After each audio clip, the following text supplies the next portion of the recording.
All right, we're on now. Okay, so Brett got his wisdom teeth pulled. So this is Street Fight with Brett Payne and Brian Quinby, the #1 anarcho comedy show. I'm trying to do all the stuff Brett does, but I cannot do that. But I do have a person that is perfectly capable of it co-hosting with me, but I didn't let him do it. I have Will Menaker from Chapo Trap House. Hey, it's Street Fight Radio, the #1 anarcho-comedy radio show on any station across your nation. WKCRS, live from Columbus, Ohio. It's me, Will Mad Dog Menaker, with Brian, the Madman Quimby. Now do that as Ben again. Shapiro. Street Fight is a disgusting, degenerate show. I don't know. My nose, it fucks it up when I do Ben Shapiro, so... Yeah, I love it. But somebody wanted to hear that. Yeah. So yeah, I went out last night on Twitter and said, "Hey, what do you guys want to hear Will and I talk about so we don't talk about Sons of Anarchy for an hour?" No, we can talk about The Bastard Executioner. We're going to talk about Kurt Sutter's new show. What is his new show? I got to look it up, I need to know. Is it the Mayan show? Like, is he making that? I thought he was doing the Mayan show, but like, I don't know if they're like actually filming that or if that's like really going down or not. Like, I need to know what's going on in the Sutterverse. Have you, speaking of the Sutterverse, and this is just a quick question, did you see Southpaw by any chance? No, I did not. Okay, so I didn't either. And I'm starting to think that might not be part of the Sutterverse. Okay, Sons of Anarchy star confirms his role in the upcoming Mayans MC spinoff. So, so that is coming out. Yeah, the guy that played the leader of the Mayans can be in there, and that's it. We got a Mayans show, which we will not watch, but you know, and you just... I like the Mayans. I like that Mayan. I like that dude a lot. So I may have to check out the Mayan show. I have not. Now, quick digression. I have not seen Southpaw, but I did know that it was written as a vehicle for Eminem to star in. So that's another, as a boxer, yeah. Okay, but I think he was like Southpaw. I think he was like too strung out on pills at the time or something like that to, like, I don't know, get in shape or hold it together. So Jake Gyllenhaal just slid in there. God, he's a tough dude though. He got swole for that. He got Felix sized to do that movie. Oh yeah, and he was on that Christian Bale shit because like I think the movie he did before that was like Nightcrawler, where he looked like all spidery and like fucking like wigged out.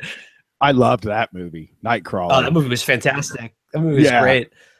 Yeah, I think the new, so like one of the things I guess we'll just start the show talking about TV is you gave up on The Walking Dead.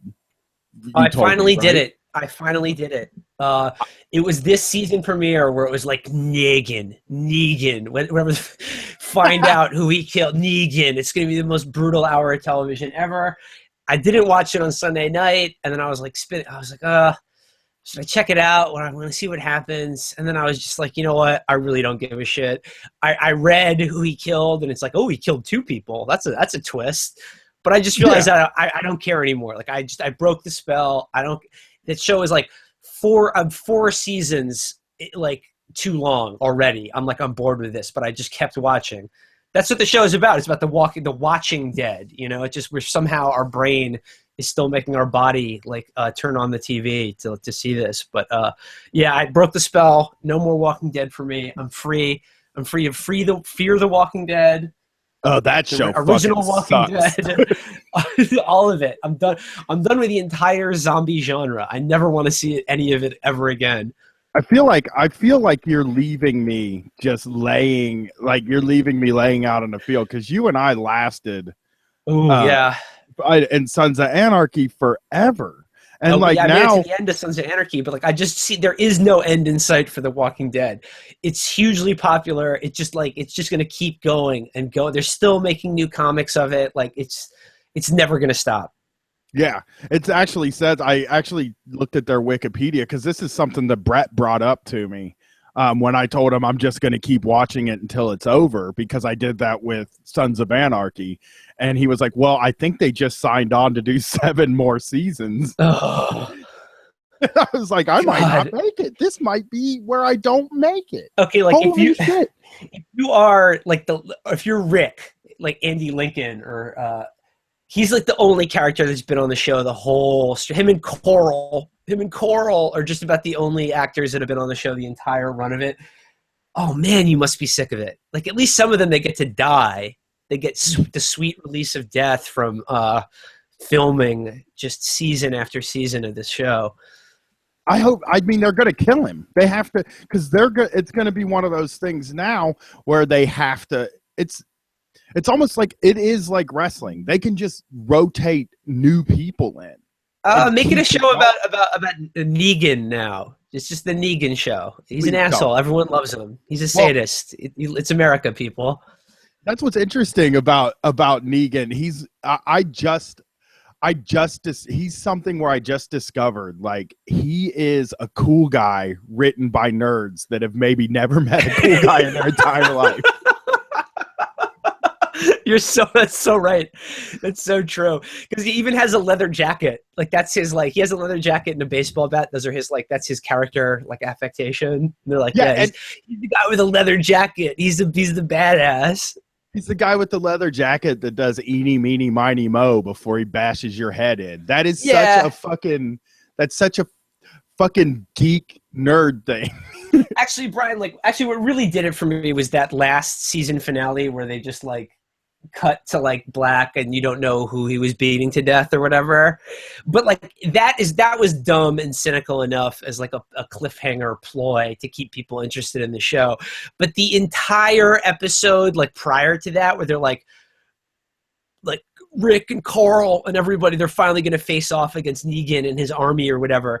And the entire 50-minute show was literally them just driving around in an RV and, like, hitting roadblock after roadblock. And it's just, why didn't they just fight then and there? Like, why did they just scrap?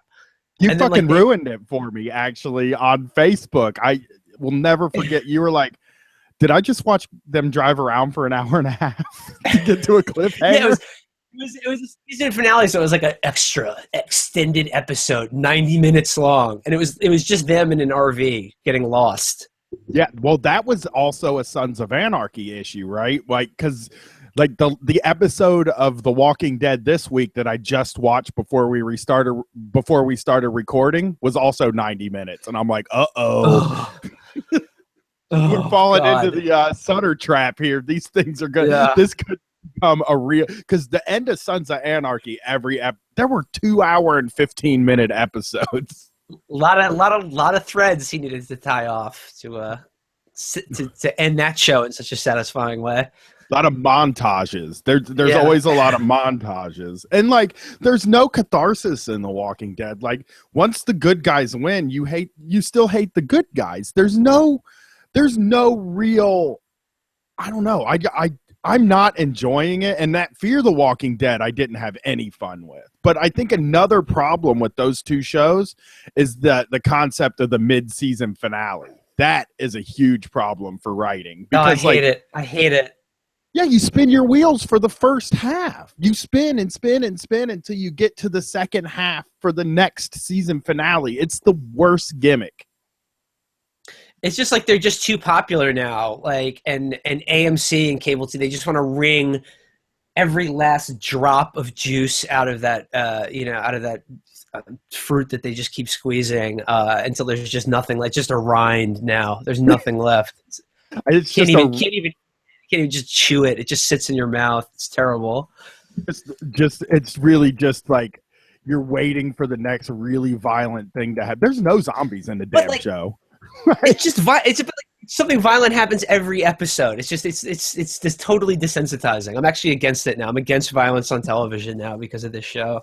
Oh, this is sick. You come on my show and now you join the PMRC. That show should have a sticker on it. You should put a sticker on your TV before you start watching it.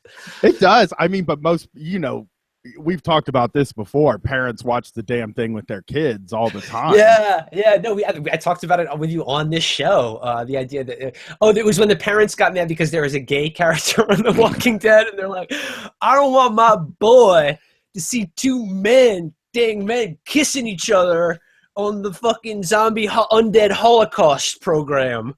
Yeah, I want to see some undead walkers getting their heads split open like a ripe melon with a shovel, baseball bat, or some other blunt object. I don't want to see the dang gay agenda. Yeah. I just want to see headshot after headshot, just like heads getting snapped back with like 50 caliber bullets, just like splitting it, just blowing a divot out of the back of people's heads. That's what I want to see on family television. Yeah, it is way desensitizing and it sucks. It's just such the geekiest thing. But while we're on this, somebody asked if you saw Doctor Strange, and I'm betting no. I have not seen Doctor Strange yet. I did see a movie. I went to the movie theater yesterday. I saw Arrival. What is that? Is that an alien movie? It's like a sci-fi movie, but like done in kind of like an artier sort of way. It's got like Amy Adams and Forrest Whitaker and Jeremy Renner, and it's sort of like high concept, like aliens arrive, but it's just all about how we have to like learn how to like communicate with them because we don't know what they want or why they're here. And it kind of had me up until the very end, spoiler alert, where it just resolves itself in an unbelievably sappy way, which I hate. I hate especially in science fiction movies, or like the answer at the end is just like love is the key to everything. Oh my God. It's fucking awful. That's terrible. I mean, that kind of like even Doctor Strange had a less violent ending where it was like intellect will always beat darkness. You know what I mean? That was the whole plot of that movie. It's very like logic. It was about logic. It was a buy your logic action superhero movie. It was.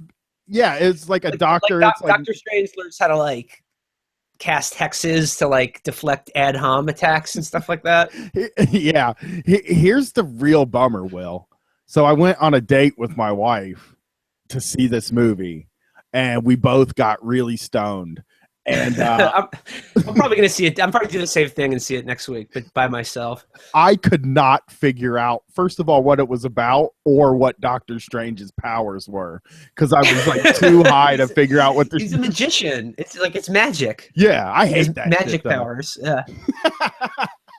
Yeah, I couldn't figure out the movie. I didn't know what the movie was about, and I didn't know what his powers was. I kind of thought it was going to be simpler, I guess, because all those movies are pretty simple. But I'm reaching my point here with these Marvel movies. Like, I've seen all of them still, but at some point, I'm starting to see the end where I stop seeing them. Maybe Trump's America will be like, you know what, man, I'd like something a little more realistic. I'm sick of these fucking if Marvel were smart, like Disney, I guess now, they would just like realize that like they should just take like a 3-year break and then come back with like come back again and be like, hey, Captain America, everybody, remember him?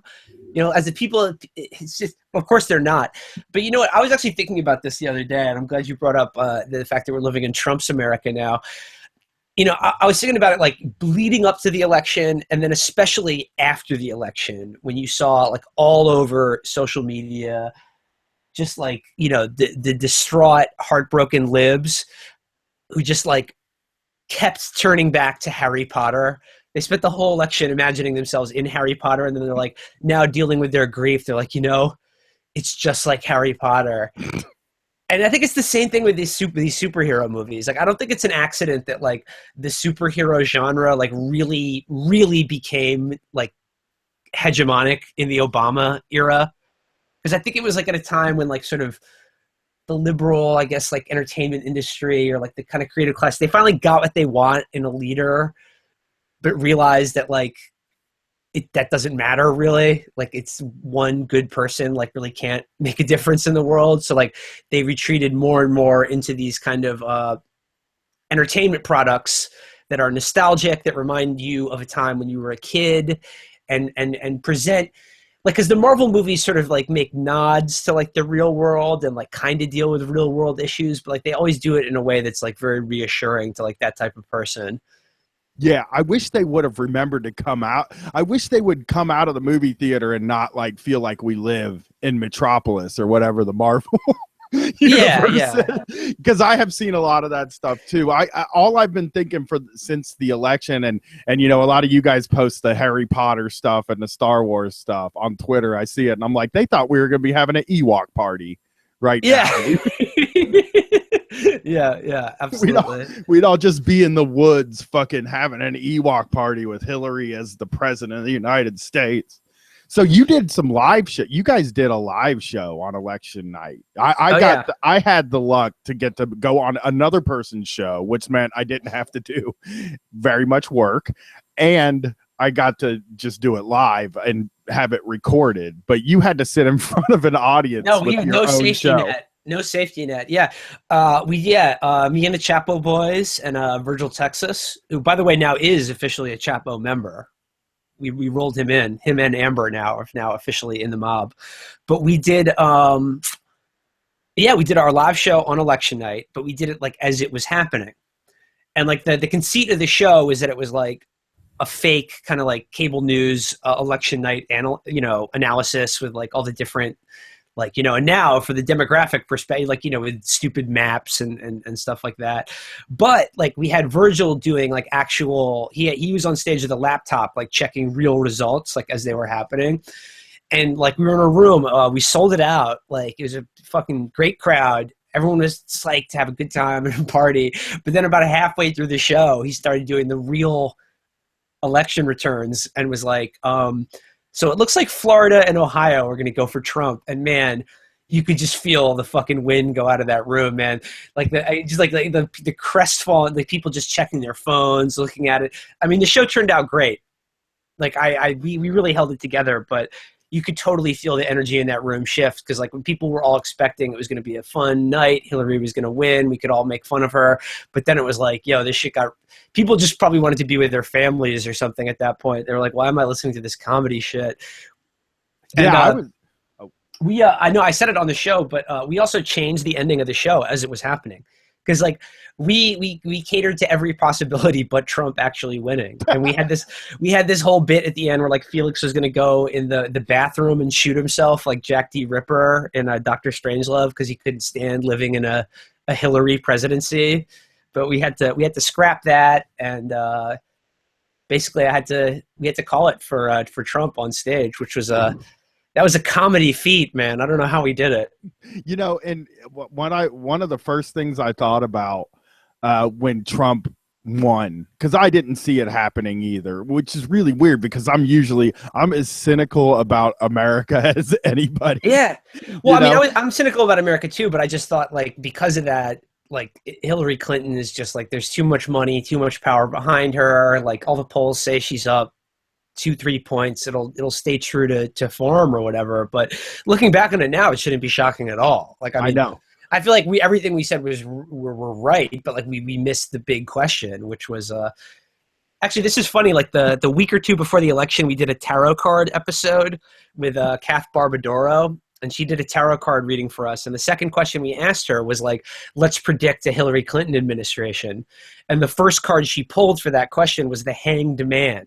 And in classic prophetic fashion, we got the right answer, but we asked the wrong question. And that card clearly meant that, that Trump was going to be president. And then the opposite of our question was true. So we got the correct prophecy, but we misinterpreted it. That's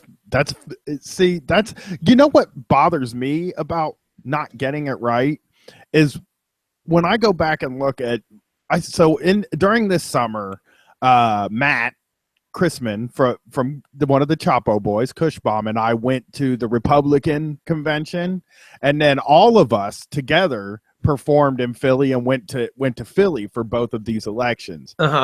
And there was like an electric atmosphere in Cleveland. And I think Matt and I brought it up a few times when we were in Philly, like, man, this is a lot different than Cleveland. It doesn't feel the same. Well, the energy was like, and it was a muted energy, but to the extent that there was energy at all, it was people protesting Hillary Clinton and the DNC. Yeah. Like there was no excitement about it at all. It was Bernie supporters protesting outside around the place. But like the Cleveland, and even that was like a muted energy. It was not like a they were going all in. Kind of like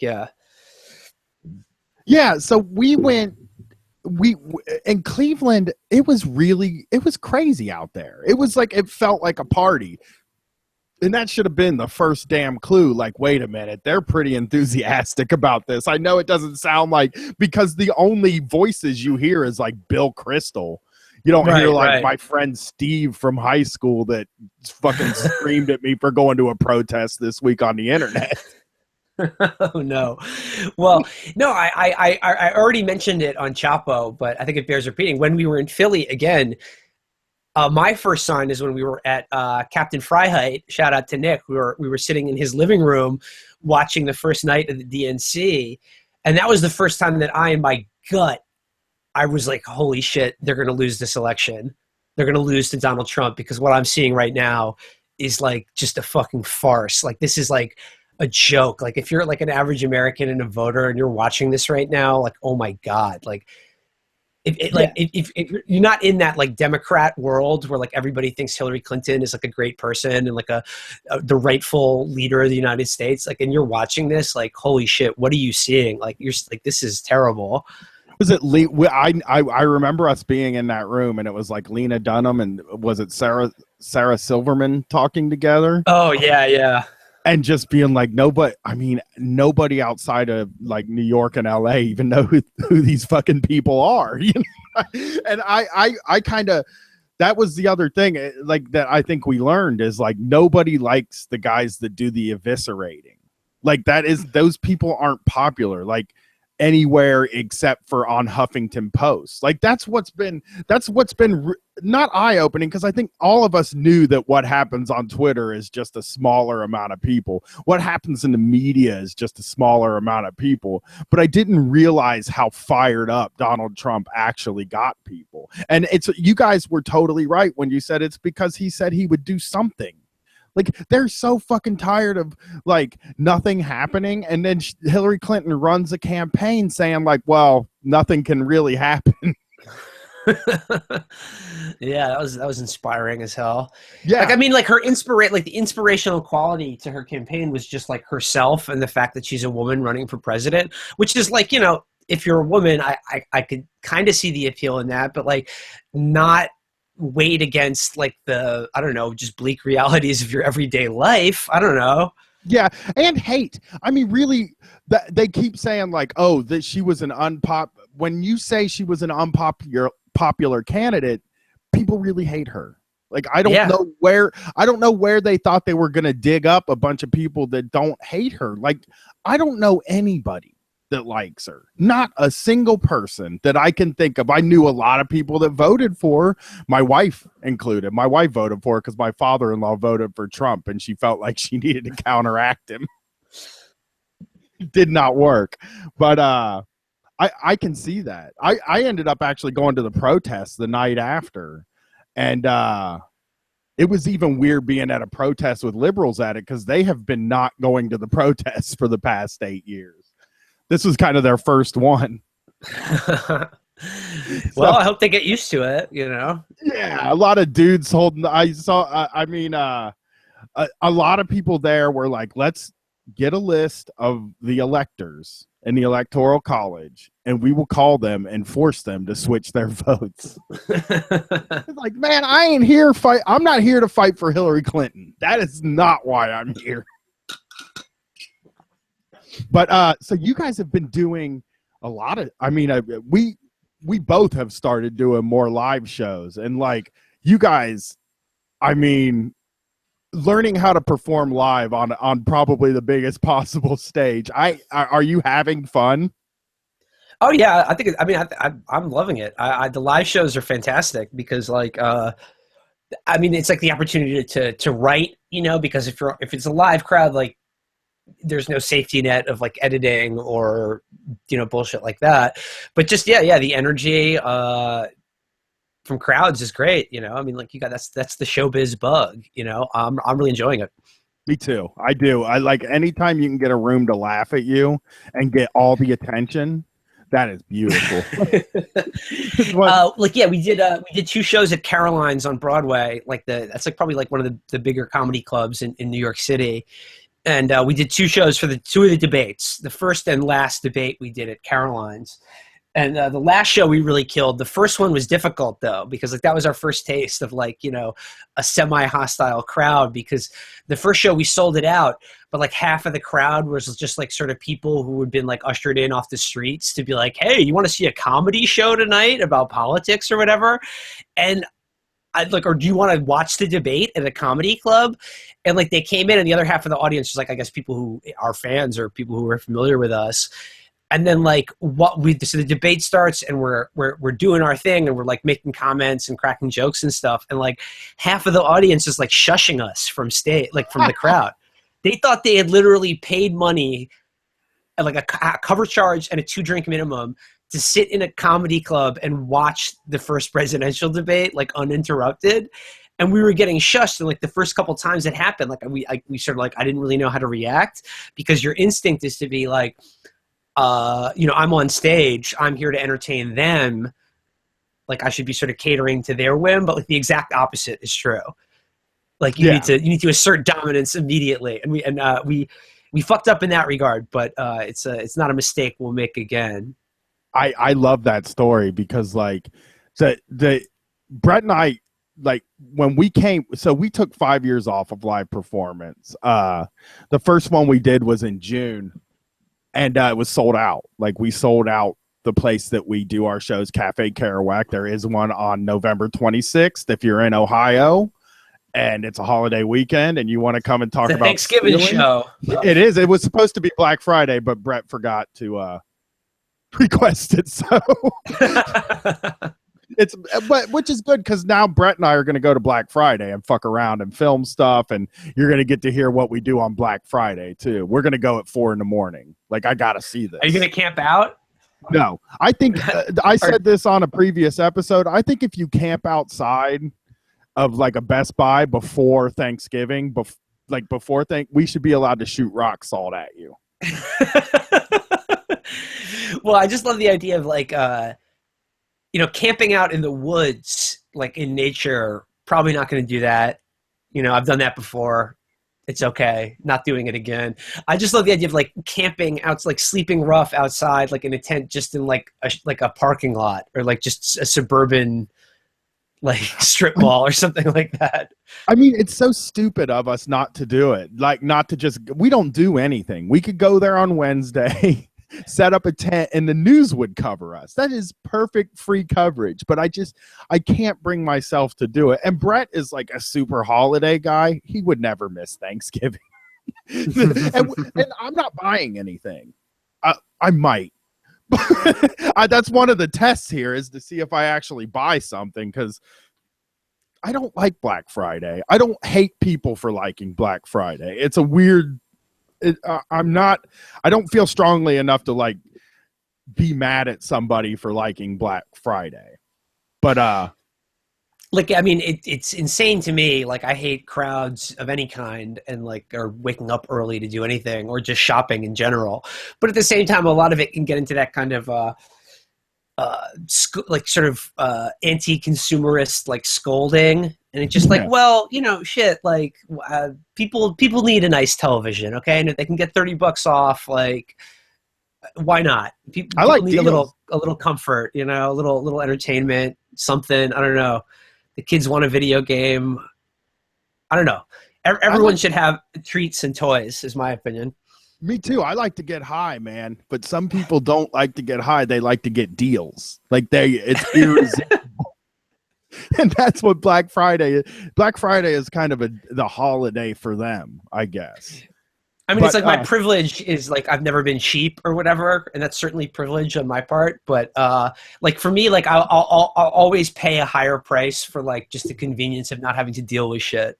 Me too. Exactly. I have been to Black Friday at night. I've never gone real early or anything, but I pay a premium not to have to deal with people. And that is privilege. People.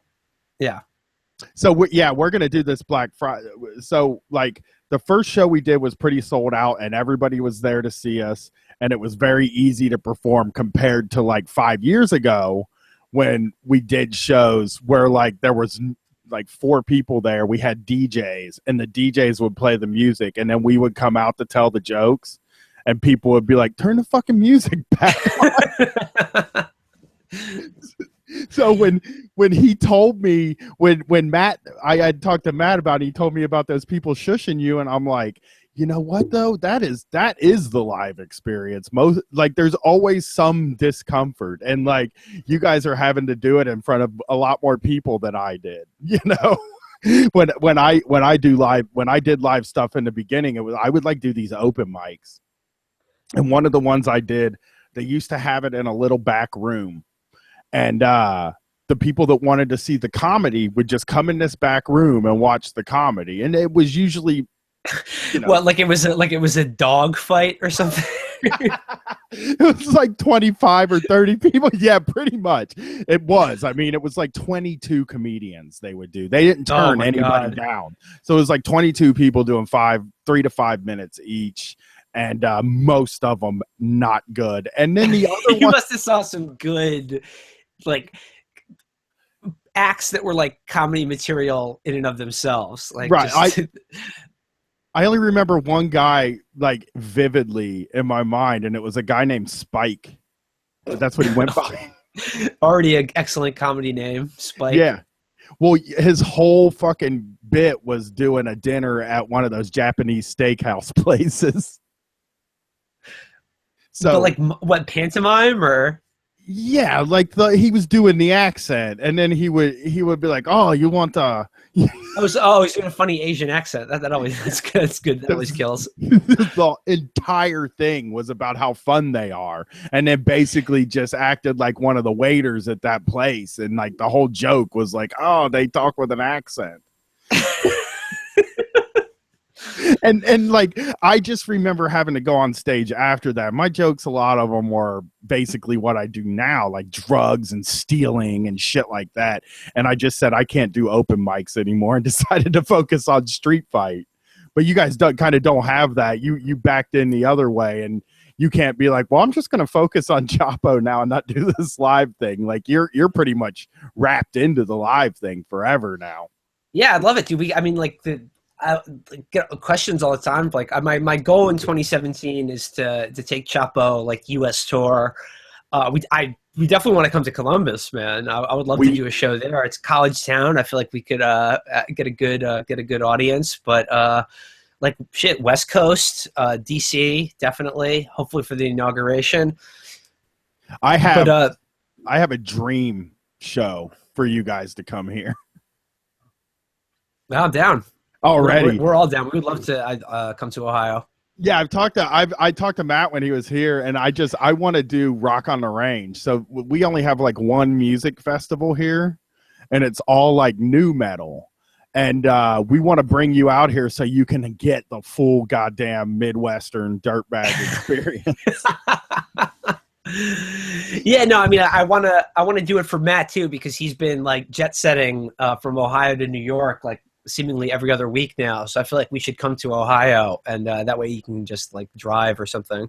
You guys sell us tickets every month. I mean, every month at some point somebody's like, oh, we heard about you on Chapo and we decided to come and see what you were doing. And then we're able to convert them because they haven't heard the show yet. They've just heard a really well-written stand-up set that we've practiced for weeks and weeks at a time. You know, I think we've tried to make clear both on the show and in our many media requests and interviews that the genesis to all of this lay with Street Fight. That Street Fight are the real Chapo godfathers. Well, you guys, I mean, like I said, your show, and if you're a listener to this show and you haven't heard it, it's the Year Zero show that they did. Man, it took me back so far, because I think sometimes we get more goofy than we used to do on this show. In the past 6 months or so, we're not yelling as much as we used to. I can't muster up the anger anymore. I've been doing it for 5 years. So I'm trying not to be, and I got this. I mean, Will, you were the king on that show of just like, I don't have any faith in the Democrats. Yeah, no, it's pretty. We were pretty angry. Yeah, we really took it there, but it was sort of we had to do it because the last time we were all together was on stage when Trump actually won.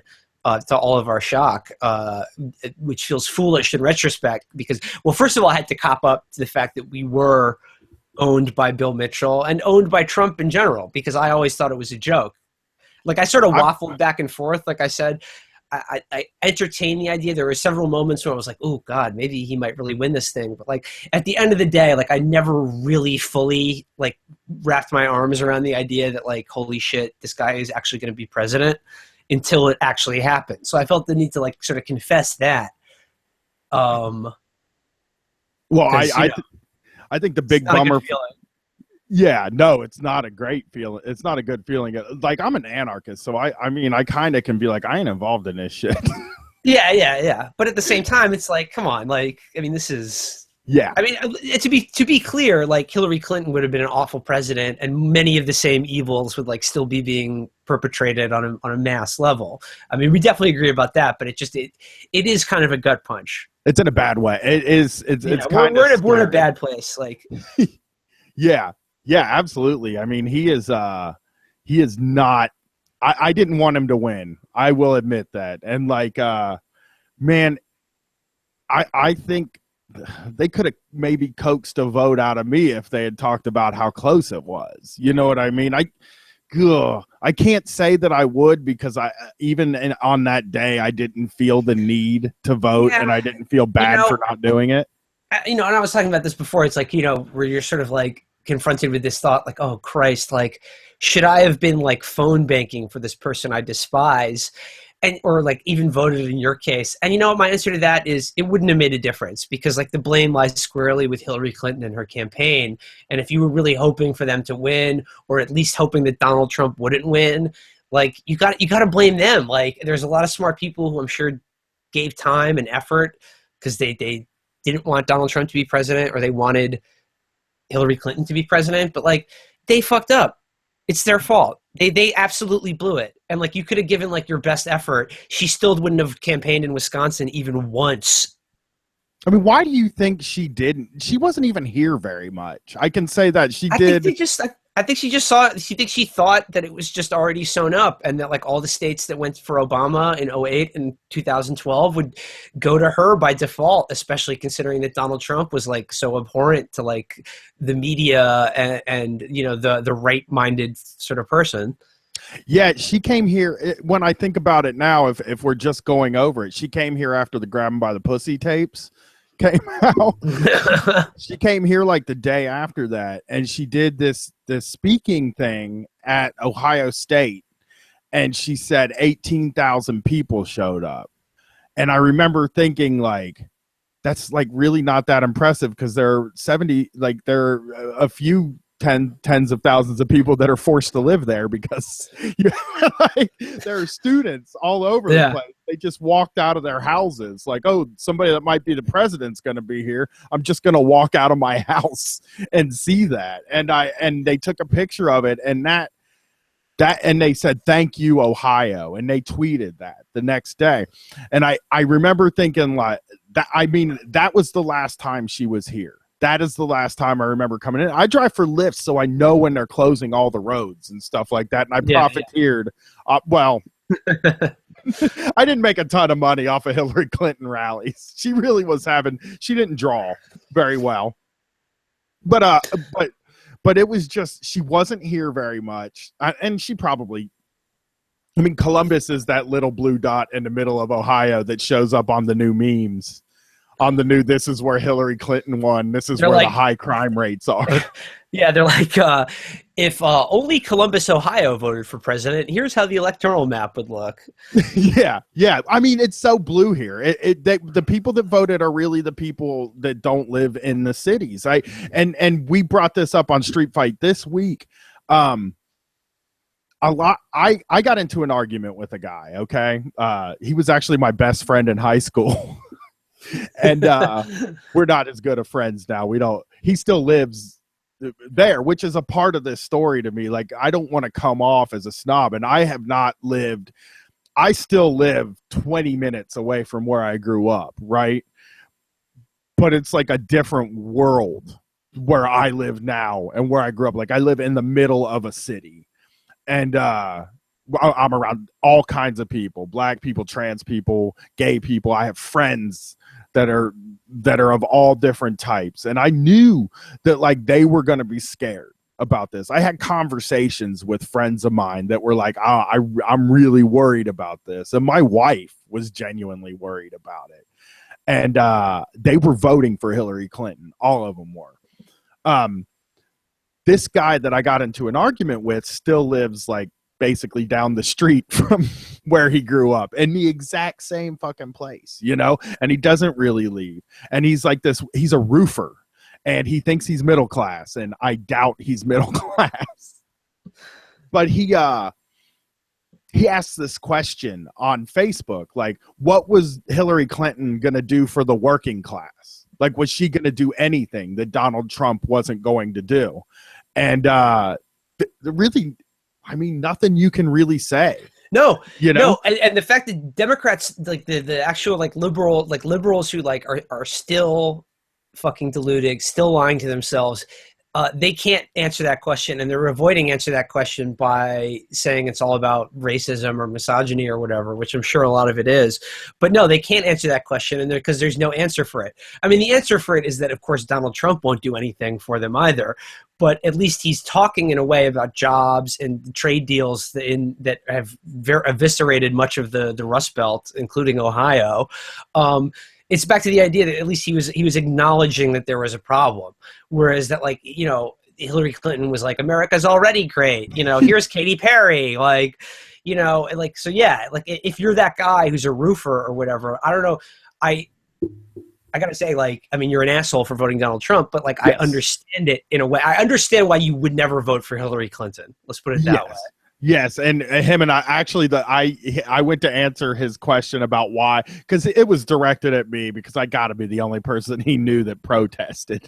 Right. That went to the protest. So I was kind of like, well, I don't think people were thinking that Hillary Clinton was going to do anything for the working class, but like Donald Trump isn't going to either, and he's racist, and you know, kind of go into all these. He makes people unsafe. He makes people in marginalized groups unsafe. And he was, I don't fucking care about that. And I'm like, of course you don't. You don't fucking know anybody. Like that is what it was. Like, the people that didn't vote for Obama aren't racist. They just don't fucking care. They're not woke. They don't understand any of that. Because those aren't real concerns in their lives. And like, you know, that's a failure, you know, on their part or their imagination or whatever. But at the same time, it's like sort of understandable. Yeah. So in the end of this show, we have about 20 minutes left, I think. Yeah, we have about 20 minutes left. So I was mentioning our shows our live shows. And one of the things we like to do with the second show of the week, Will, even if we have a guest, is kind of hit on what we're going to do at this live show, which is we're going to talk about shoplifting and monkey wrenching. Hell yes. Make Black Friday red. Do everything you can to make sure that day they are not profitable. Is it stealing? And we've asked our listeners for stories about stealing and for stories about like time theft and monkey wrenching at work, which I found out that a lot of people don't know what monkey wrenching is. It is just trying to stop the gears at work. Anything that fucking gums up the gears at your job is monkey wrenching. But do you have any were you a shoplifter, Will? Now I get the vibe that you were. You are correct. I went through like a very brief shoplifting phase in like 6th or 7th grade. Like I would go to the deli after school and like steal, like, you know, nick candy bars or whatever, but it didn't last very long. I never got bit heavy into thieving or like really stole anything worth more than like $1. Can I ask you, is that a normal New York thing? Like, do most people in New York shoplift, go through a phase shoplift? Because it seems like if you grew up around all of these stores, because there were only 2 stores by me. If you fucking shoplift and got caught, you weren't allowed to go anymore. Yeah, I mean, I don't know how common it was, but like I said, Yeah. I stole candy and shit when I was a kid. Yeah, and time theft we've all done. I mean, we're Oh, all time theft. I experts. mean, that's the biggest theft of all. I, Yeah, definitely. I don't even think it can be It's considered not really theft. even. Yeah, no, of course not, because time is time, and we're all passing it. Just because I'm in an office doesn't mean it's like the seconds move any different. I'm just just checking Twitter. That's all. Yes, absolutely. Well, Brett started the Well, it's like the entire. thing is, like, if you're in an office, right? As I was until very recently, where like your entire day is basically just sitting at a computer, being online, answering emails. It's just sort of like, well, you know, it's just fair is fair. Okay, you put me here, all right? I have to be online and on this computer all the time, so. Ferris. I like the idea of Ferris. Yeah, Brett put Street Fight together at a job. They didn't know what his job was. He was working with a bunch of frat guys, and it was like a social media manager thing. But it was Which is a bullshit years. job to begin with. Yeah, and they were just, I don't know. I don't know what it is. So I went on Twitter and said, so if you have stories about shoplifting or tactics or any techniques, I would love to hear about them. So I thought you and I could maybe look into some of these techniques that people have. Oh, definitely. Actually, I wanted to bring up something real quickly about thieving, about theft, and I saw you were tweeting about this today. This thing that's come out, like, okay, the Kurt Eichenwald piece about why Bernie wouldn't have won, and he said, quote, like, okay, this guy's a complete fraud, he's a lunatic, but he said, like, look, I saw the Republicans' Oppo research file on Bernie, and it was like as thick as a dictionary. You would not believe the stuff that was in there. And included among them was the idea that like Bernie was unemployed until he was 30 and like stole utilities from a neighbor. And I'm like, Bryan, now you said this, but I'm like, Bryan, as a guy from Ohio, don't you think that if the Democrats had nominated a guy who had stolen utilities at one point in his life, the Democrats probably would have won Ohio? I'm going to say this. Yes. Yeah, that absolutely. That's such an Ohio, like all those middle class. That's Lonnie people, shit, right? Right. Yeah. All those middle class. Listen, I've never said this out loud or in public, but I hooked a lot of people up with free cable. No, I think I've heard you say that on the show. Yeah. I mean, it's just everybody steals a utility. That would be like the ultimate fucking solidarity for guys like me. Like I if I heard that, I would vote. I would have voted. I may have voted. You know what I mean? You'd be like, this is a guy I can relate to. Like, he understands like real problems. Like, he could like, because like that's the problem with Hillary Clinton. Like, if you're like your friend the roofer or like an unemployed auto worker or whatever, how do you look at this person or the Democratic Party in general and just think like, well, yeah, these people understand me and like have my best priority or like, want to help me or have my priorities in mind or something like that. I don't fucking know. And they've never been. These people know what life is like, and they've never been in a fucking attic running an extension cord to their neighbor's apartment. It is crazy. Like, everybody steals like utilities. That's not even an odd thing. And like him living, utilities should be free anyway. So yes. You're right to steal them. Yeah, that is such a popular, like, I almost don't know anybody that has it. First of all, getting your power turned off is pretty normal for a lot of people. There's like a large class of people who get their, like, it's almost like a phase in your life, getting your electricity turned off. And they even make that sound like part of the problem. Like, part of the problem like you're stealing. Yeah, exactly. Because stealing isn't a big. I mean, people. That's one of the things I think we're learning this month, and our mission to find out about stealing is, I mean, at least in our listenership, people aren't opposed to stealing.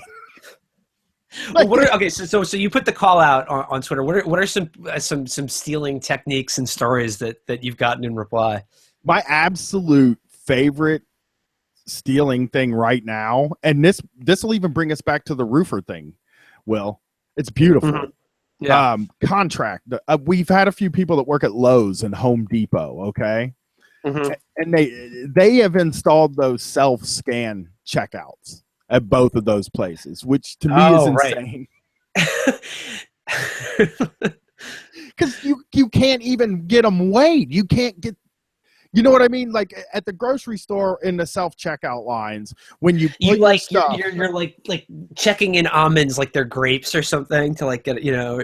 yeah, and the But, weight, yeah. the weight, Yeah, the way.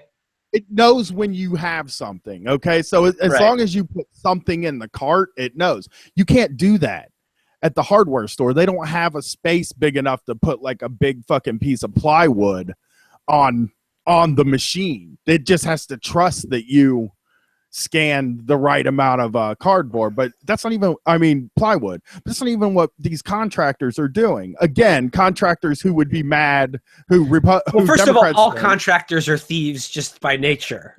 Right? They're all crooked. Okay. Yeah. They thieve from the people who employ them like constantly. I don't mean like steal stuff from their house. I mean like they just screw them over like as a matter of course. Yes, exactly. Wouldn't have voted for Bernie Sanders though, because he's done the electricity gimmick. Yeah.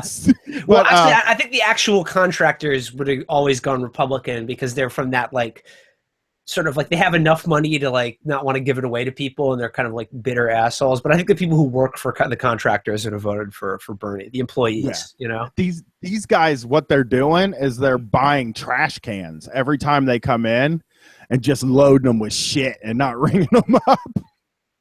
What's like? So how do they leave the store then? With the fucking trash, just push the trash can out on a cart. You know what I mean? You get a company credit card so that you can So go. you pay for the trash can, but you fill it with like shit, whatever tools and shit. Whatever you need, just fill it and then scan the trash can. Without So that's like so they're not weighing the trash can. They don't notice the trash can weighs like 300 pounds or something. Because it never gets put up on the register because you can't do that at a hardware store. They don't. Oh my god! Well, that's funny because do that. That's interesting in terms of the discussion about like stealing and shit like that. Because you know now, I think we all see like the giant companies like Walmart or Lowe's or like McDonald's, they want to go full automation because they don't want to have employees. You know, they don't want to pay labor costs at all if they can avoid it, right? And especially if they're under pressure to like pay a living wage or provide benefits, they certainly don't want to do that. So I mean, like, and this is the stick that they're always saying, like, hey. $15 an hour would be nice, but you know we're just gonna replace you with computers. And I just feel like the more that happens, like the more people should just. If there's nobody in the store, people should just steal. Yeah, you did a thing. You did a thing on Chapo about about Walmart. It's about the crime that takes place in Walmart, which I was astounded reading that. Like these gigantic stores, there's like 12 employees in them, and like really serious crimes take place in these Walmart. Not just like stealing, but like assaults and like rapes and things like that. And local police departments are sick of it. They feel that like they're a public good that taxpayers pay for that is basically. Because there's so much crime at Walmart, they're like the de facto, what should be like the private security of Walmart, because they don't hire enough people. So they have to have a cop who's just stationed in Walmart collecting all the people who get caught shoplifting and stuff. Yeah, well, that's been a big major theme of this month too. Is Walmart's where people steal from, and like that's me putting two and two together with that is like, there's nobody working there. So why? Well, in the article about all the crimes that take place in Walmart, like they talk to people like experts in like what is it called, like loss reduction, things like that. And the example they used was Target, and you know Target, they're a rotten company too, but they employ enough people for a store to run. You know what I mean? Like, so they don't really have this problem in the same way Walmart does, which is just like Walmart. It's like some kind of post-apocalyptic thing. It's just these giant stores filled with stuff, but like nobody's in them, but like roving gangs that control different aisles or something. Well, their parking lot, their parking lot is very perfect for crime. That is, they let you stay overnight in the parking lot because a lot of their employees have to do that. You can just sleep in your car in a parking lot overnight. Yeah, and you're so anonymous there. Like you can go by. I had a weed guy that I exclusively met in Walmart parking lot. In a Walmart parking lot. You know? And now I kind of even feel like that's part of the strategy for hurting these companies. It's like, fuck it. You know what? If you got to do dirty business, do it at the Walmart. Oh, I love it. Yeah, Oh, yeah, that's a great idea. But like I said, like if they are not going to hire anyone, they're not going to pay labor costs. They're just going to try to automate everything. Well, then just like it'll be easier to steal. yeah. And we should take it back from them. Like if they're not, the employees should. I hope their employees are stealing from them. So but that is a fun everyone thing. should. That's actually a one of the funny stories that we got was this dude said he worked third shift at Walmart. And when you do your orientation, they talk real tough. You know, they're like, I remember when I worked at the grocery store, they said we can see the date on a dime from the cash register. Yeah, they're the NSA. They lay it on super thick, right? And they're like, we will prosecute to the fullest extent of the law, et cetera, et cetera. Yeah, that is also their entire strategy to deal with their employees stealing. Like it's toothless when they say it. And this dude said he worked third shift, and he was like, yeah, you know, I stole a lot of stuff, but it was pretty much implied that you steal. From like nobody talked about it in the break room, but everybody was stealing. And well, if they really cared about stopping theft, they would hire the people to police their stores or protect their merchandise. But I'm sure like their number crunchers have figured out that like whatever money they lose from theft is crumbs compared to what they save by just not employing people. Yeah, and not like the threats do stop some people from stealing too. Like all those threats, like if people are hanging on for a job, they're not gonna steal from Walmart. But I think that like most people there are there as a last resort, or there. I think one of the things that I thought about when they were trying to figure out who Donald Trump voters were, it was like, there was this town in Ohio that DHL ran the whole town. Like it's the delivery company, the German delivery company. Yeah. The whole town worked there. Everybody did. And they just went away. And it ended up being on 60 Minutes that this town just crashed. And it's like the only job there is going to be Walmart from now on. Or Wendy's or McDonald's, like one of those places. That's all that's there. So, like, of course, people are pissed off. It's like a dystopia out there. But I would rather I like the idea of stealing from like as much as you can get from Walmart. It seems so easy. The place is so sparse. There's nobody there. I think Walmart, they have this like amazing, infrastructure. They're all over the country. They have so much money. I think honestly, the government should just nationalize Walmart and like the Soviet Union, Walmart is now like the government store where like everything is basically free. Like if you just go to Walmart and it's like social services basically. I mean, this is one of those this is so much more actually better thought out than anything we've ever come up with on this show. I mean, like we're always trying to come up with ideas like bike. I had a bike sharing program. I've had cereal silos and things like that. But that is such a practical way. That's such a practical way to port America over to communism. They have an incredibly efficient like distribution and organization to like get resources like everywhere in the country basically. And people don't have to work there. Well, no, I mean, they can work there, but they'll be like government employees and they'll get a salary and a decent wage and benefits or whatever. And the government they can even like keep some of the board, but it'll just be like owned by the state. And, it'll be like social service. It'll be like a new kind of welfare system basically. And I would participate. And if you're sort of like better off or whatever, you can shop at Target where they have better stuff. I would pretend. Target will be like a real store. Yeah, Target will be the new next step up, and then there'll be there's a police station in the Target that I go to. Like they have the police station there, but it's just it's a huge parking lot. It's a Target, a movie theater, and like five. But you're right. Like there is this like dystopian feeling in much of the country where like they're like vast. There's nothing there. There's no communities. There's no main street anymore. Like where people are out shopping and interacting with each other. It's just these like vast, desolate spaces where you're just in your car driving, and then there's just these giant parking lots, and then there's Walmart there. Yeah. So like, I mean, that's already horrifying. I mean, that's already like you said, this sort of post-apocalyptic environment. But like, yeah, just get the government to take over, just nationalize all Walmarts, and that'll be like the state's new point of interaction with its citizens and providing services. You know, you need to get this to Bernie Sanders. You need to get this idea in Bernie Sanders' I would like to say that nationalizing Walmart would be a reasonable idea. The top 1% of the 1% of the top 1% of Walmart could afford to pay for everybody to have cup of noodle in America. I love this idea. I mean, like that is the type of thing that could take off with people. That's the Democrats always act like there's no appetite for these sorts of things with regular people, but it's because they never bring these ideas to them in a way that makes sense. Because nationalizing one of America's largest private corporations is, you know, that would take some doing, but it's not like it's. But even just saying it out loud, you know, yeah. But you know, saying it out loud gives people an idea for maybe a little less is possible. You know, like maybe we could get socialized medicine.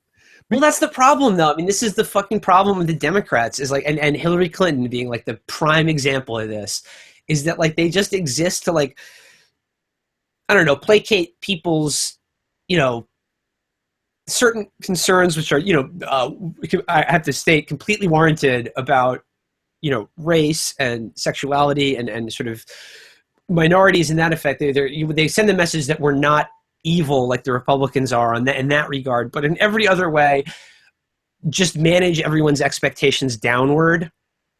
And Donald Trump did the exact opposite. He's a complete bullshit he's a con artist, and he hates, I guarantee you, all the people who voted for him. Oh yeah. I mean, he probably sees but the thing is, he went big. Like he promised people things. He expanded in the minds of the people and like selling a vision and yourself to the world. I mean, it's the art of the deal. He's a bullshitter, but he bullshitted people in a way that like raised their expectations of what is possible for like the government to do in their lives. You know, bring back jobs, make America great again. It's going to be the best, classiest, most beautiful country ever. And I just feel like the Democrats, they just tell people to like, now don't get too carried away. Through incremental progress and very small reforms, like we'll be able to, have Obamacare. That's how fucking Obamacare happened. It's a fucking disaster of a law that everybody hates. And is probably one of the reasons Hillary Clinton lost, to be honest. Yeah, people really, really hate Obamacare. That was weird when that was one of the weird things when I heard her say, like, you're going to get to keep Obamacare. And it's like, ugh, I don't want that. Dude, no one can afford that shit. Yeah, especially now that they're raising the premiums are going, in the week before the election, Obamacare premiums went up by like over 20% or something like that. And it's like either you can afford some shitty bronze plan, which is already an insane amount of money, but the copays are like are so high that like even if you use it, you're still going to be broke. Yeah, I think I've talked about this a few times on Street Fight, but a couple months ago I was working with two dudes that made $11 an hour in a warehouse, and like we're coping with having to either get fined or get health insurance. And one of the guys actually ended up finding out he could get Medicare like after a while, but for a while had bought this. Well, not anymore, probably. Probably not, no. Bought this catastrophe insurance, like this catastrophic insurance where like it's only to maybe when you go to the emergency room they'll pay. Like if you're getting a car accident and like an ambulance like throws your corpse into the ER, like maybe like a 1/10 of it will be covered. Yeah, you couldn't possibly actually go to the doctor and get procedures done or anything like that. Like preventative medicine or just a physical or a checkup or something like. No, and I imagine how many people have that, and then they're saying, "Isn't everything great with healthcare? We fixed healthcare, guys." Yeah, absolutely. Oh my god, those fucking idiots. I It's know. unbelievable. I know. This is what I'm saying. Like they don't understand. Like they're completely disconnected from the real world. Yeah, They really don't understand this shit at all They because just- they're all too wealthy. They have too much fucking money. yeah. It just it really shows the difference. It shows like, I mean, it was just all of her supporters were people that like regular people loathe. Like regular people watch All of her The Big supporters- Bang Theory. Like all of her supporters, like the people at Vox who like really love Obamacare and were telling everyone how great it is and how brilliant her campaign was and all that shit. People hate. They're the people who asked the teacher like, "You forgot to assign homework," or "Is there any extra credit assignments?" Yes. Like they're that kind of the people who love looking at graphs and dealing with data and shit like that. Normal people despise people like that. I know. And normal people really don't know who Lena Dunham is, but I just know that if they knew, they would If not they knew, they like would hate her even more. I know. And the guys that are eviscerating people, man, like that stuff, I hate it a lot. I hate them. It's You know? corny. Yeah, it is. It's very corny, but nobody likes it. No, people that watch The Big Bang Theory don't even know what the evisceration was about, you know? And I just keep going back to like that. I don't know where these pieces came from. I don't know who the people are, even still to this day. Like a guy like Andy Richter going out and making a point. Oh my god, yeah. He's fucking worse. But making a point to say like people wouldn't have voted for Bernie Sanders because he was Jewish, like the wrong kind of white. And I'm that's like, absurd. And what makes it worse is that it's all coming from almost entirely from the exact same people who said, well, Bernie's just another old white man. He's part of the establishment. And like, oh, well, now he's like, Fiddler on the Roof. yeah, now he's a POC. Yeah, now he's got him in his big hook nose. Yeah. And it's like, would Bernie have won, right? Yeah. I think I can make a strong case in my mind that the states that Hillary Clinton lost her the election, I think Bernie would have won. And I don't see states that he would have lost that she won, right? But again, who the fuck knows? But, Nick Mullen, I think, said it best, was just like, if you ask the people who like really supported Hillary, if you had a chance to go back and do it over again, would you have supported Bernie? Like the answer is not 100% we know Bernie would have won. The answer is we 100% know for sure that Hillary Clinton cannot win. She did not win. Yes. So you sure you don't want to maybe try option B, like, and just maybe if you could replay it out, see how it would have turned out? Yeah, and like, as far as the anti-Semitism, I mean, at least in my experience, and I grew up in a pretty rednecky place. A guy named Barack Hussein Obama won very convincingly won the election twice, right. And he was like raised in Indonesia. Yes, and a lot of the people that voted for him either didn't come out or voted for Donald Trump. Like that is, they wanted. I mean, they want to feel like shit is they want to feel like it's possible. And I really do think this Obamacare debacle has left people very hungry for single payer health care. Like if you started floating that now and like I said, you can't do it without it being filtered through Sean Hannity and fucking worse than that. No, worse than, I mean, that's the least of the problems of that. You got to get it to the Democratic Party first, which is a neoliberal corporate party. They're anti-egalitarian. They don't believe in kind of universal programs. Like the big knock on Bernie's free college program is that rich people could go to college for free. Yeah. And it's just like, that's not the fucking point. Like A, it's easy to understand.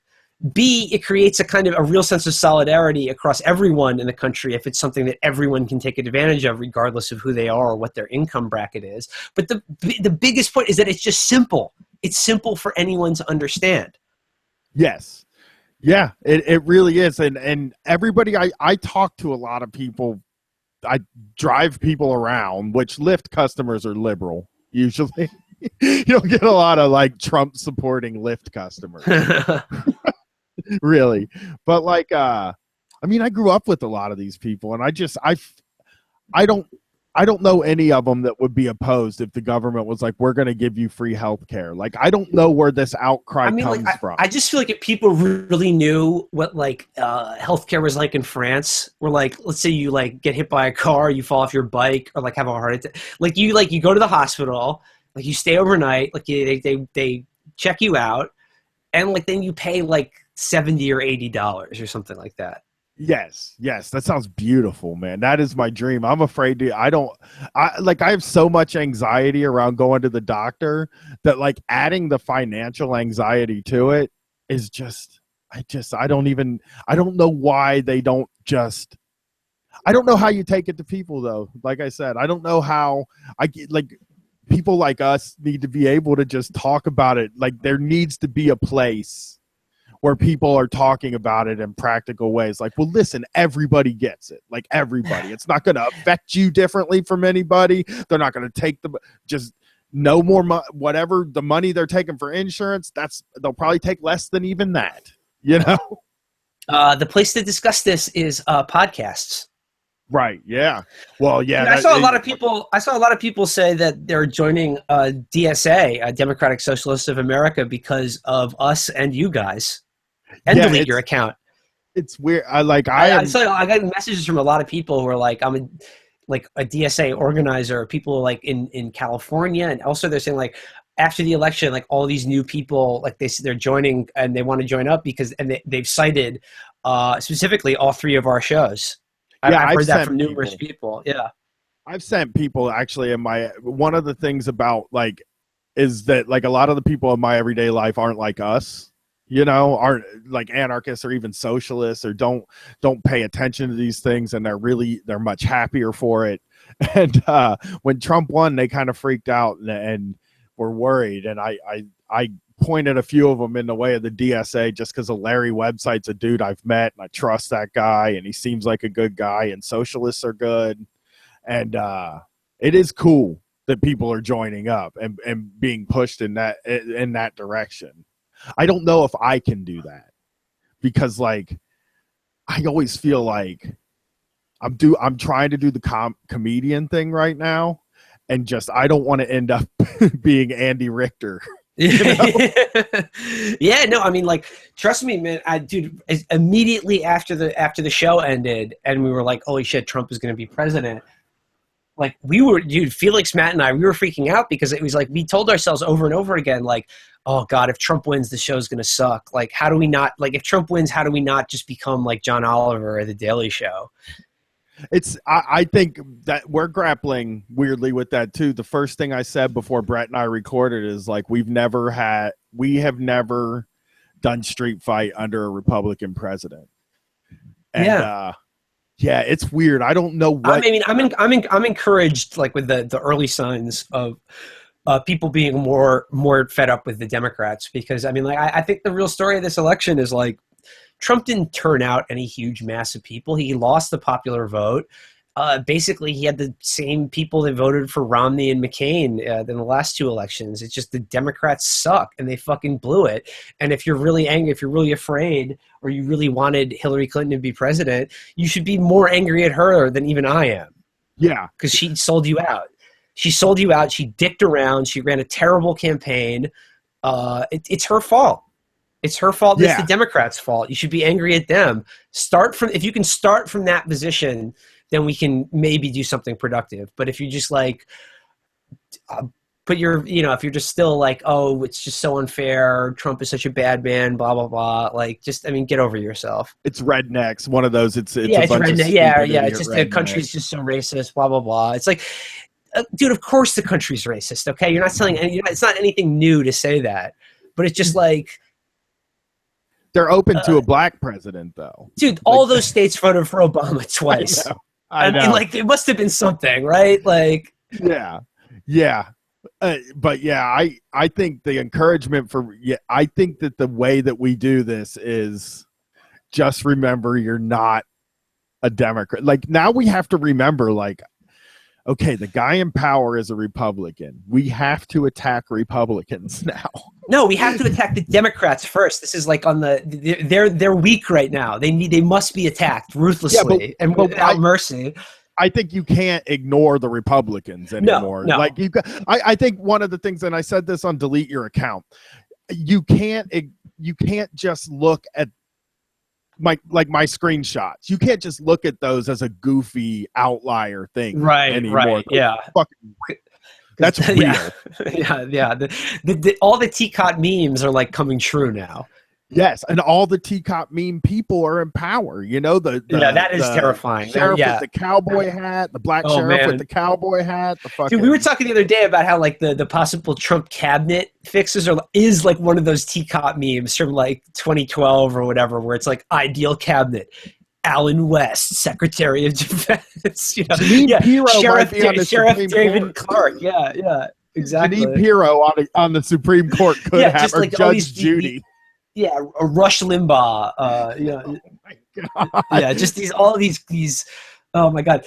Someone said it like, the Trump transition team. Someone had a funny tweet where it's like it looks like a Mortal Kombat character select screen. It's terrifying. It really is all those people that I laughed at. I've been laughing at for like 4 years, just having the. How could you not? Because I mean, that's the thing. How could you not? They are hilarious. But like now, you're right. Now it's not a joke. Like now, like I said, that President Donald Trump was a joke to me until it wasn't. Yeah, and it happened like in real time.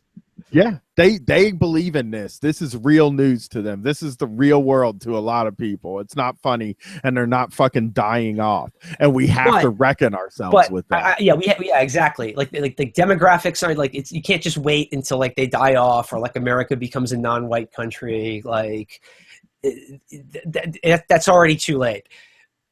Yeah, you got to take them seriously. Like I said, we are living in like a fucking horror movie right now, but you can't combat it and you can't really go forward until you deal with the fact that like supposedly the opposition party is like completely worthless and needs to be gutted entirely, or we just need to go in another way and direction entirely. Yes, absolutely. Yeah, we need to just if the Democratic Party isn't fixed, then you got to take the street fight course of action. And absolutely. Just blow it all the fuck up. But that's true. I mean, I'll always attack liberals because they're fun to go after. Well, yeah, but like here's the problem is like they've for the last decade at least have promised people nothing other than like we'll protect you from the worst. Now they can't do that. Yeah. So it's just like, well, like what use are they? Nothing. Yep. I mean, they're useless. Like they've failed in every regard. They failed to make the country a more humane. What they've done is just made it get evil slightly slower than we're going to see now. Yeah, and I even that I'm sort of doubting as I say it. Yeah, I don't know what's good. I don't think it's hard. I'm getting a little more. I hate that all these ghouls are going to be behind him, you know, doing things, and he might lose interest or whatever. Just monsters, just absolute, just vampires, unbelievable. A thing before we end the show, I'm not going to keep you much longer. A thing that I always hang my hat on is that like the dude is a carny. He's like a performer, and I'm a performer, and I wish I was a carny. I try. I can't rip people off. I suck at it. You're too honest. I just want to give them something. Or just too soft-hearted. Yeah. Yeah. I want them to pay and get something good. Carnies don't care what you get after they get your money. But I want to be liked by people. Like, I don't want people to hate me. And Donald Trump, I think, has a healthy dose of that in him that some other presidents might not have. You know, he just really, I know he puts off an air like he doesn't give a shit, but I think that like people's opinions really bother him, and we may be able to sway him. Yeah, I think that's probably right. Yeah, I just know the desperation of him. He is a carnival barker. The guy has been doing everything he can to be on TV all the way to the presidency. Like, he started this a long time ago. Like, I'm going to be on TV. I think I could get on TV and be a celebrity. That's what I'm going to do. And now he's the fucking president. All right. I'll just leave you guys with this last thing. My favorite moment from Tuesday night this week. It was like 3 a.m. I just come home from a bar that was like the saddest fucking bar experience I've ever been in my life. It was really grim. Coming just drunk at 3 a.m. Just need to get some stupid drunk food to put in myself so I can go to sleep. I'm at the Crown Fried Chicken joint in my neighborhood. It's like 3 a.m. I'm the only guy in there with like the Egyptian guys who run it. And I'm like looking at my phone, and the guy behind the counter like starts out. He's like, "Hey," he's like asking for news about it, and I'm like, "Ooh, buddy."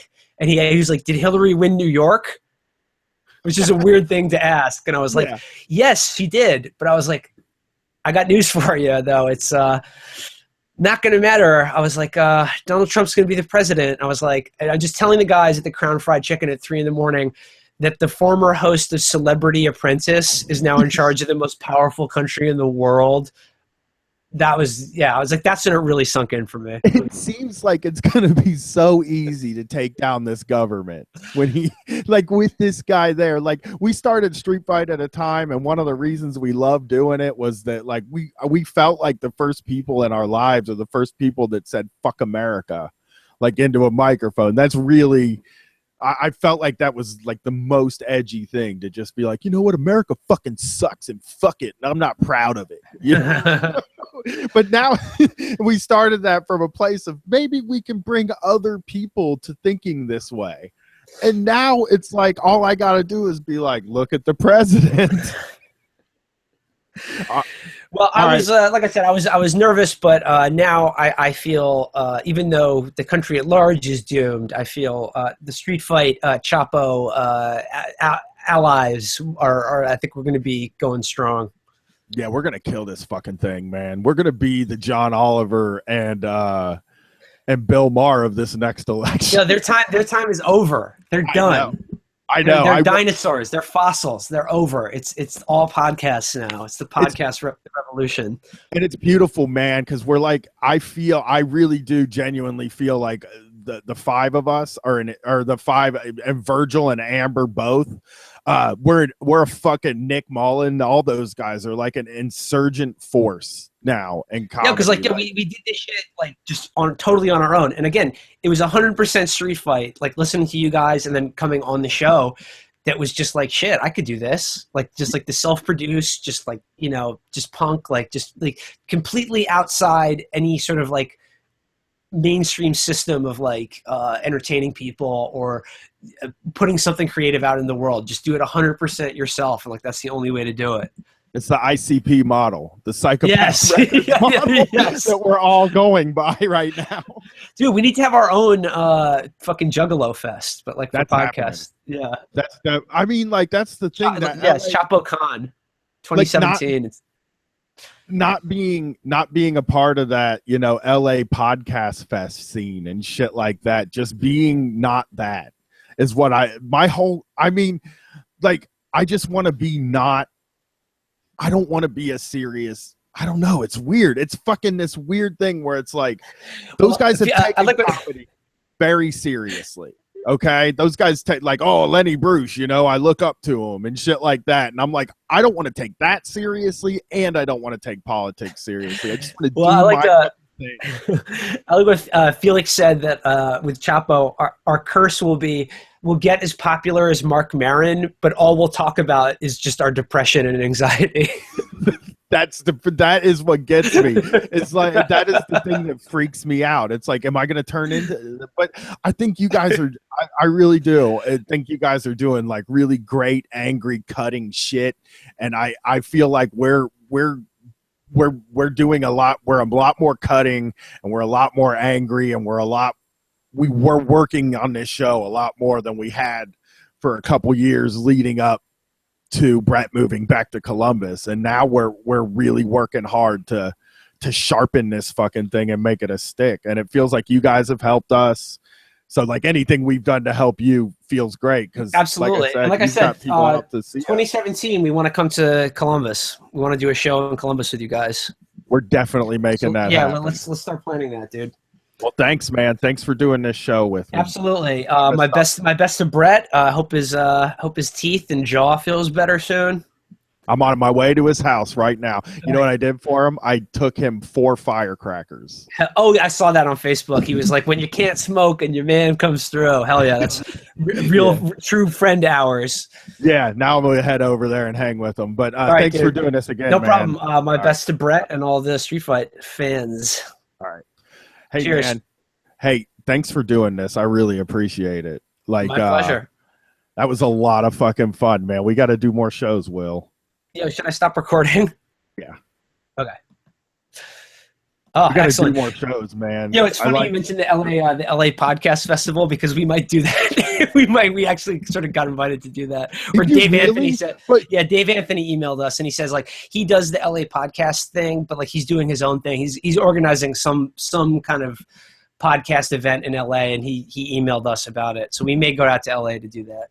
Okay, I don't mean to insult you. No. I totally know what you mean, though. But I want to be like an antidote to that shit. Yeah, too. yeah. Like, I mean, I kind of want to sell out, but I kind of want to just go to LA and like just take meetings with people and just be a douchebag a little bit. Yeah.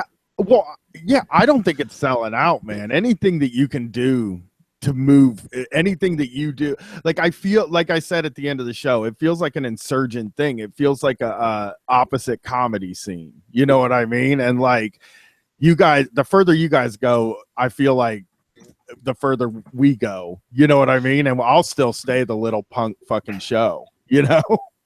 Yo, keep it on the low. Like you can tell Brett, but like just don't put anything on like social media or whatever.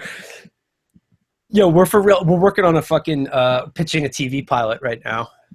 Yeah, that's awesome. I can't wait. I can't wait to see it, man. That is fucking cool. It's pretty cool. Like it's pretty cool. Like this guy reached out to us who listens to the show. Who he's the guy Graham Lynham. He did like all those British comedies, like the IT Crowd and fucking Black Books and Father Ted. You ever seen any of those? I've seen the IT Crowd. Is like. I've seen that. Pretty big in America. Yeah. But yeah, no, he had an idea that he wants to work on with us. And I was actually just coming from Brendan's house and we were like trying to plot out like an arc or whatever, like a 3-season arc for the show and like pitch it and shit. So we're making moves, dude. Yeah. I think it's great, man. I really do. I think like, I mean, your guys' success, I mean, people come to us a lot through you guys, but I think that like I like that we do different things, you know, and definitely. I think I really am excited. It feels like there's a scene developing, you know, like absolutely. I really know. I absolutely like it's over the course of this year and especially now. Like I really feel like we're a part of something. We got something special here. Like we're part of sort of a moment in a scene that's sort of bubbling up right now, and we're doing it, man. Like, and it's just all us, man. Like nobody fucking helped us. It's like we're in control of all of it, and I'm really excited, dude. I'm really enjoying myself. Yeah, I'm so glad you guys are. I'm really happy for you guys. Like, I think it's so great. Absolutely. But like I said, if you hadn't invited me on the show the first time, I don't think Chapo would have happened. So thanks to you guys again. Well, I love doing shows with you too, man. I really do. Yeah, anytime. Let me know. Yeah, and we'll a Columbus show. Like we have ideas. We want, like, I really want to do like shows with you guys a few times a year, like as like just as like a super show, maybe. Yeah. Would I think be really fun if we just, because people always do ask whenever we do shows, they ask where you guys are, if we're gonna bring you guys here. No, we definitely got to get out of New York City. Like we gotta stop our East Coast bias and come out to the Midwest. Well, I will make we'll figure it out. We'll figure out a show to do with you guys, and I can get you guys hotel rooms for like $60 a night at the Renaissance because my sister works there, and we are working on planning that whole thing. We really like the idea of like doing these things. Like if we go to the inauguration, we'll hang out, and we like the idea. I like the idea of doing these things where when we do things with you three, we go fucking somewhere and do something fucking weird and then do a show. You do a live show. Yeah, know? like what we did in Philly, where like we just hung out for a week and then we made the show about all the weird shit that we did during the week. Yeah, and that's why I keep thinking about Rock on the Range. I think it would be crazy for us to go fucking hang out at a heavy metal concert. Hell yeah! All right, And dude, we might be able. I'm gonna send you my my audio file. Okay, I'm gonna send you WeTransfer. Is that cool? What is that? I'm gonna What's just it send you called? my audio file with a WeTransfer. Have you ever used that? It just generates a link that you can download the file at. I'm just gonna send it to your email. Okay, cool. I appreciate it, man. And I will talk to you later. We'll start talk planning soon. And, stuff. yeah, definitely. We'll all start thinking about this the Columbus show for sure. But like Felix and Matt are definitely down. Yeah, Brett knows a lot of people here still amazingly from before he moved, and I think we can get a thing booked. There's a theater called the Garden Theater on High Street, like right in this neighborhood, that I think would be real cool for us to do something at. Excellent. All right, man. I will talk to you later. I got to right. go practice with Brett. All right. Cheers, man. Nice talking to you. All right. Bye. Nice talking to you.